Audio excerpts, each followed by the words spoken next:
এখন যত দোষ নন্দঘোষ, বাংলাদেশের রাজনীতির মাঠে এই প্রবাদটি যেন জামায়াতে ইসলামীর জন্যই বিশেষভাবে তৈরি। মুনাফিক, বেঈমান, গাদ্দার কত যে বিশেষণ তাদের নামের সঙ্গে জুড়ে দেওয়া হয়েছে। বিএনপি নেতাকর্মীদের মুখে মুখে এই শব্দগুলো যেন নিত্যদিনের বলি। টেলিভিশনের টক শো থেকে শুরু করে রাজনৈতিক বক্তৃতা ও বিবৃতি জামায়াতকে ধুয়ে দেওয়াটা একটা প্রথায় পরিণত হয়েছে। ব্যাপারটা কেবল বিএনপির সাধারণ নেতাকর্মীদের মধ্যেই সীমাবদ্ধ নেই, তাদের সমর্থক বুদ্ধিজীবী মহলও এই কোরাসে গলা মিলিয়েছেন। তাদের অবিরাম প্রচেষ্টা একটাই প্রমাণ করা যে জামায়াত জন্মলগ্ন থেকে ভুল রাজনীতির ধারক ও বাহক। সম্প্রতি এই বিতর্কের আগুনে নতুন করে ঘি ঢেলেছেন নবগঠিত এনসিপির তরুণ নেতারা। জুলাই সনদে স্বাক্ষর করার পর তারাও সমস্বরে আওয়াজ তুলেছে জামায়াত আবারও ৭১-এর মতোই ভুল পথে হাঁটছে, তাদের রাজনীতি ধ্বংসের দ্বার প্রান্তে।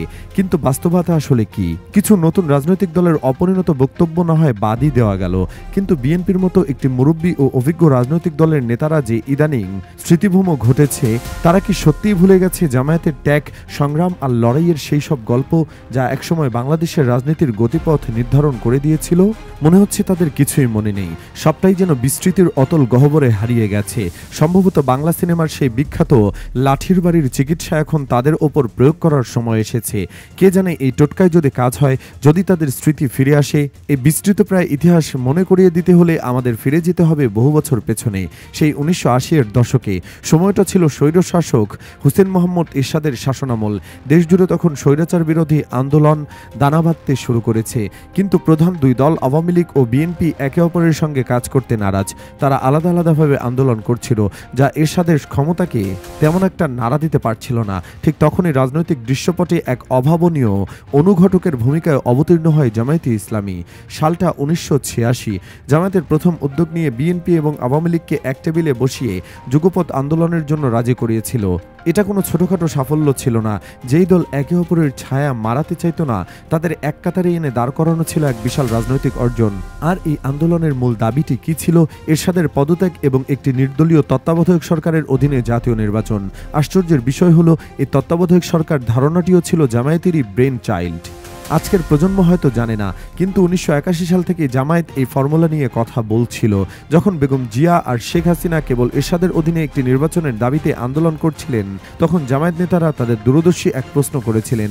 তারা দুই নেত্রীকে বলেছিলেন, আচ্ছা, আপনারা যে শুধু নির্বাচন চাইছেন, সেই নির্বাচনটা যদি এরশাদ সাহেব নিজেই আয়োজন করেন এবং ভোট কারচুপির মাধ্যমে পুনরায় ক্ষমতার মসনদে বসেন, তখন কি হবে? এই একটি প্রশ্নেই যেন দুই নেত্রী থমকে গিয়েছিলেন। তারা স্বীকার করতে বাধ্য হয়েছিলেন যে এভাবে তো আগে কখনো ভেবে দেখা হয়নি। এই উপলব্ধির পরেই তারা ধীরে ধীরে জামায়াতের প্রস্তাবিত তত্ত্বাবধায়ক সরকার পদ্ধতির গুরুত্ব বুঝতে শুরু করেন এবং অবশেষে ১৯৮৬ সালে সেই দাবিকে সামনে রেখেই ঐক্যবদ্ধ আন্দোলন শুরু হয়। অথচ জামায়াত এই একই দাবি নিয়ে আসছিল তারও ৬ বছর আগে থেকে, কারণ তাদের অভিজ্ঞতা ছিল। তারা দেখেছিল কিভাবে ১৯৭৩ সালে শেখ মুজিব এবং ১৯৭৯ সালে জিয়াউর রহমানের অধীনে আয়োজিত নির্বাচনে ব্যাপক কারচুপির অভিযোগ উঠেছিল। জামায়াত যে দুই নেত্রীকে এক করতে এবং তত্ত্বাবধায়ক সরকারের ফর্মুলায় রাজি করাতে কতটা মরিয়া হয়ে চেষ্টা করেছিল, তার প্রমাণ পাওয়া যায় লেখক মহিউদ্দিনের লেখনীতে। তিনি তার বইয়ে লিখেছেন, জামায়াতে ইসলামী বড় দুই দলের সঙ্গে যুগপৎ আন্দোলন করার জন্য পর্দার আড়ালে ব্যাপক তৎপরতা চালিয়ে যাচ্ছিল। এই তৎপরতার ফলে আন্দোলন যখন বেশ জোরদার হয়, তখন এরশাদ কিছুটা চাপে পড়ে উপজেলা নির্বাচন স্থগিত করেন এবং বিরোধী দলগুলোকে সংলাপে বসার আহ্বান জানান। দিন ঠিক হয় ১০ এপ্রিল ১৯৮৪। এরশাদের পক্ষ থেকে সেদিন সকালে জামায়াতকে এবং বিকেলে ৭ দলীয় জোটকে বিএনপি আলোচনার জন্য সময় দেওয়া হয়। তখন আওয়ামী লীগ, বিএনপি ও জামায়াতের মধ্যে যোগাযোগ রক্ষার জন্য একটি লিয়াজো কমিটিও গঠন করা হয়েছিল। জামায়াতের প্রস্তাব ছিল অত্যন্ত যৌক্তিক। দুই জোট এবং জামায়াত এই তিন পক্ষ যদি একসঙ্গে সংলাপে না যায়, তাহলে সরকারকে চাপে রাখা সম্ভব হবে না। জামায়াতের লিয়াজো কমিটির সদস্যরা এই প্রস্তাব নিয়ে দুই নেত্রীর সঙ্গে আলাদাভাবে দেখা করেন, কিন্তু ফলাফল ছিল হতাশাজনক। এক নেত্রী সাফ জানিয়ে দেন, আমি ওই ব্যক্তির জন্য বা অন্য নেত্রীর সঙ্গে যাব না। অপরজন যেতে রাজি হলেও দুজনের একসঙ্গে যেতে অপারগতা প্রকাশ করেন। ফলে জামায়াতের সেই সময়ের ঐক্যবদ্ধ উদ্যোগটি মাঠে মারা যায়, কিন্তু তারা হাল ছাড়েনি। আরও ২ বছর নিরলস চেষ্টার পর অবশেষে আওয়ামী লীগ ও বিএনপি যুগপৎ আন্দোলনে রাজি হয়, যা এরশাদের পতনের প্রক্রিয়াকে ত্বরান্বিত করে। শুধু তাই নয়, এরশাদের নিজের অধীনে একটি পাতানো নির্বাচন দিয়ে ক্ষমতায় থেকে যাওয়ার যে পরিকল্পনা ছিল, সেটাও নস্যাৎ হয়ে যায় মূলত জামায়াতের এই কৌশলের কারণেই। সেই উত্তাল দিনগুলোতে জামায়াতের লিয়াজো কমিটির নেতারাই দুই নেত্রীকে নিয়মিত রাজনৈতিক পরামর্শ দিতেন। কিভাবে এরশাদের পতন ঘটানো যায় তার ছক কষে দিতেন। এরকম দুটি গুরুত্বপূর্ণ বৈঠকের কথা নিজের বইয়েই বিস্তারিত উল্লেখ করেছেন জামায়াতে ইসলামের সাবেক সেক্রেটারি জেনারেল শহীদ আলী আহসান মোহাম্মদ মুজাহিদ। তিনি লিখেছেন, 1985 সালের এপ্রিল মাসে প্রথম দিকে বেগম খালেদা জিয়ার সঙ্গে তার বাসায় জামায়াতের প্রথম বৈঠকটি অনুষ্ঠিত হয়। উক্ত বৈঠকে জামায়াত নেতা মোহাম্মদ কামরুজ্জামান ও আব্দুল কাদের মোল্লা সহ আমরা 3 জন উপস্থিত ছিলাম। মুজাহিদ লিখেছেন, বেগম জিয়া তখনও সরাসরি রাজনীতিতে প্রবেশ করেননি, কিন্তু করবেন বলে তারা নিশ্চিত ছিলেন। সেই বৈঠকের উদ্দেশ্য ছিল রাজনৈতিক সংকট সমাধানে জামায়াতের দৃষ্টিভঙ্গি, অর্থাৎ সব দলের জোটবদ্ধ আন্দোলন এবং কেয়ারটেকার সরকারের ফর্মুলা তার কাছে তুলে ধরা। মুজাহিদ আরও উল্লেখ করেন, বিএনপির অনেকেই তখন বিচারপতি আব্দুস সাত্তারকে নেতা মেনে নিয়ে রাজনীতি করা সম্ভব নয় বলে মনে করছিলেন।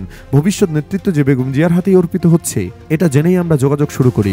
আলোচনায় খালেদা জিয়া তৎকালীন বিএনপি চেয়ারপারসন বিচারপতি সাত্তারের ভূমিকার প্রতি তার অসন্তোষ প্রকাশ করেন। একইভাবে আওয়ামী লীগ সভানেত্রী শেখ হাসিনার সঙ্গেও বৈঠকের স্মৃতিচারণ করেছেন আলী হোসেন মুজাহিদ। তিনি লিখেছেন, এপ্রিল মাসের শেষের দিকে আওয়ামী লীগের সভানেত্রী শেখ হাসিনার সঙ্গে তার 32 নম্বর ধানমন্ডির বাসভবনে আমাদের সাক্ষাৎ হয়। আমরা 3 জনেই যাই, সঙ্গে পবিত্র কোরআন ও কিছু ইসলামী সাহিত্য নিয়ে যাই। বৈঠকের শুরুটা মোটেও মসৃণ ছিল না। মুজাহিদ লিখেছেন, আমাদের কারো সঙ্গে তার পূর্ব পরিচয় ছিল না। আলোচনার ধরন ও উপস্থাপনা খুব একটা সুন্দর মনে হয়নি। ফলে আমরা বিরক্ত হচ্ছিলাম এবং লিফলেটগুলো দিয়ে চলে আসবো বলে মনস্থির করছিলাম। কিন্তু এরপরেই ঘটে এক নাটকীয় মোড়। লিফলেট হাতে পেয়ে শেখ হাসিনা উঠে দাঁড়ান এবং বলেন, ভিতরে আসুন, আপনাদের সঙ্গে আমার কথা আছে। ভেতরে একান্তে তাদের মধ্যে প্রায় 1 ঘন্টা আলাপ হয়। মুজাহিদ লিখেছেন, আলাপকালে বোঝা গেল জামায়াতে ইসলামী সম্পর্কে তো বটেই, ইসলাম সম্পর্কেও তিনি যথেষ্ট ভুল ধারণা পোষণ করেন। জামায়াত নেতারা তাকে ইসলাম ও জামায়াতের রাজনীতি সম্পর্কে সঠিক ধারণা দেওয়ার চেষ্টা করেন। মুজাহিদ বিস্মিত হয়েছিলেন এটা জেনে যে শেখ হাসিনা মাওলানা আব্দুল মান্নানকে জামায়াতের লোক বলে মনে করতেন। পরে তিনি নিজের ভুল স্বীকার করেন। সবচেয়ে গুরুত্বপূর্ণ বিষয়টি ছিল রাজনৈতিকভাবে আলোচনা। আলাপের এক পর্যায়ে শেখ হাসিনা স্বীকার করেন যে এরশাদ সরকারের কাছে সংবিধান সংশোধনের দাবি করাটা তাদের ভুল ছিল। তিনি কথা দেন, ভবিষ্যতে 15 দলের পক্ষ থেকে এই দাবি আর তোলা হবে না। এভাবে জামায়াত সেদিন উদ্যোগ নিয়ে আওয়ামী লীগকে একটি বড় রাজনৈতিক ভুল থেকে উদ্ধার করেছিল। আজ যখন আওয়ামী লীগের নেতারা জামায়াতকে নিয়ে বিষোদ্গার করেন, তখন প্রশ্ন জাগে, এত বড় অবদানকে এত সহজে ভুলে যাওয়া যায়? অবশেষে 1990 সালে এরশাদের পতন হলো। তত্ত্বাবধায়ক সরকারের অধীনে অনুষ্ঠিত হলো এক অবাধ ও সুষ্ঠু নির্বাচন। সেই নির্বাচনে বিএনপি পেল 138টি আসন, আওয়ামী লীগ 88টি ও জামায়াত 18টি। কোনো দলই একক সংখ্যাগরিষ্ঠতা না পাওয়ায় সরকার গঠন নিয়ে তৈরি হলো জটিলতা। তখন জামায়াতে ইসলামী কোনো শর্ত ছাড়াই বিএনপিকে সমর্থন দিয়ে খালেদা জিয়াকে ক্ষমতায় বসালো। যে দল বিরোধী দলে থাকার কথা ছিল, জামায়াতের সমর্থনে সেই দলই সরকার গঠন করলো। কিন্তু এই সমর্থনের প্রতিদান জামায়াতে কি পেয়েছিল? অপমান, লাঞ্ছনা আর বঞ্চনা।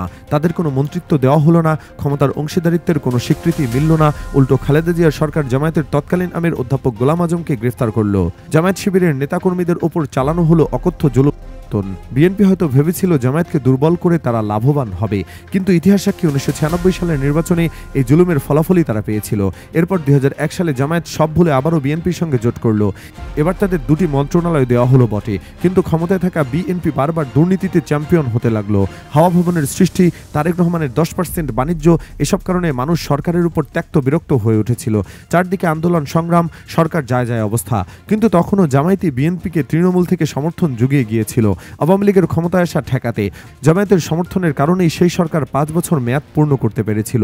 এরপরের কাহিনী তো সবারই জানা। 91 ও 2001 সালে বিএনপিকে সমর্থন দেওয়ার খেসারত জামায়াত শিবিরকে দিতে হয়েছে 2008 সালের পর থেকে। শেখ হাসিনার সরকার তাদের হাজার হাজার নেতাকর্মীকে জেলে ভরেছে, শত শত নেতাকর্মীকে পঙ্গু ও আহত করেছে, ঝুলিয়েছে শীর্ষ নেতাদের। এরপরও জামায়াত হাল ছাড়েনি। 2013 সালে শেখ হাসিনাকে ক্ষমতা থেকে নামানোর একটি বড় সুযোগ এসেছিল। জামায়াতি খালেদা জিয়াকে সাহস যুগিয়ে মার্চ ফর ডেমোক্রেসির মতো কঠোর কর্মসূচি দেওয়ায়।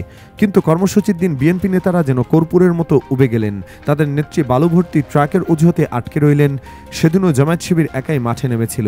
বিএনপির সেই বেইমানির কারণে হাসিনার পতন আর হলো না, কিন্তু প্রাণ গেল অসংখ্য জামায়াত শিবির নেতাকর্মীর। 2018 সালে বিএনপি আবারও হাসিনার পাতা ফাঁদে পা দিল। জামায়াতের বারণ সত্ত্বেও তারা ডক্টর কামাল হোসেনের নেতৃত্বে নির্বাচনে গেল। ফলাফল যা হওয়ার তাই হলো। এমনকি অতি সম্প্রতি 2024 সালের জুলাই গণ অভ্যুত্থানেও জামায়াত শিবিরের ভূমিকা ছিল, তা নতুন করে বলার প্রয়োজন নেই। খোদ শেখ হাসিনা ও খালেদা জিয়া দুজনেই জানেন জামায়াত আসলে কি জিনিস।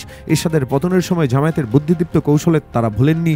এ কারণে হয়তো খালেদা জিয়াকে সরাসরি জামায়াতকে বেঈমান বা গাদ্দার বলতে শোনা যায় না। এমনকি শেখ হাসিনাও তার ফাঁস হওয়া বিভিন্ন অডিওতে স্বীকার করেছেন, জুলাই আন্দোলনে জামায়াত শিবির ছিল আপোষহীন, কোনো প্রলোভনেই তারা পা দেয়নি। কিন্তু এই ইতিহাস বোঝে না শুধু খালেদা জিয়ার ছেলে তারেক রহমান, বোঝে না রুমিন ফারহানা, মির্জা আব্বাসরা, মির্জা ফখরুলরা, আর এনসিপির নাহিদ আক্তারদের মতো নবীনদের কথা তো বাদই দিলাম। ইতিহাসটা একটু ঘেটে দেখুন। জামায়াতকে বেঈমান গাদ্দার বলার আগে তাদের রাজনৈতিক দূরদর্শিতা আর ত্যাগের নজিরগুলো একবার হলেও ভেবে দেখে আসুন। প্রিয় জুলাইয়ের সহযোদ্ধারা, সময় এখনো ফুরিয়ে যায়নি। ইতিহাস থেকে শিক্ষা নেওয়ার সুযোগ এখনো আছে। দর্শক, আপনি কি মনে করেন, জামায়াত কি সত্যি বাংলাদেশের রাজনীতিতে কেবলই এক নন্দঘোষ, নাকি তাদের অবদানকে উদ্দেশ্য প্রণোদিতভাবে ইতিহাস থেকে মুছে ফেলার চেষ্টা চলছে? আপনার মতামত জানান কমেন্ট করে।